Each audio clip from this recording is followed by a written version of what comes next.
Қазақтың ұлттық киімінде этникалық, экономикалық және климаттық жағдайларына байланысты ежелгі дәстүрлер көрініс тапты. Ұлттық киім шұға, жүн, жібек матадан, киіз бен алды. Қазақтарда құндыздың, қасқырдың, түлкінің және бұлғынның терілері қымбат бағаланды. Терілерден сәнді тондар тігілді. Бағалы аң терісінен тігілген тон ішік деп аталды. Көктем мен күзде көбінесе аң терісімен жектелген дөңгелек бөрік киді.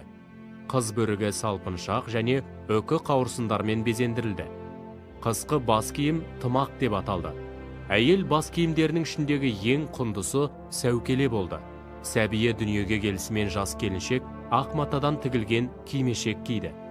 Ер адамның етігі салтатпен жүруге қолайлы болу үшін қонышы тізеден жоғары, ыңғайлы етіліп тігілді. Әйел аяқ киімі әдемі ою өрнегімен ерекшеленді. Қазақ халқының ұлттық киімдері ерекше сәнді де сапалы болған. Ең әдемі киім өз ұлтыңның киімі деп тегін айтылмаса керек.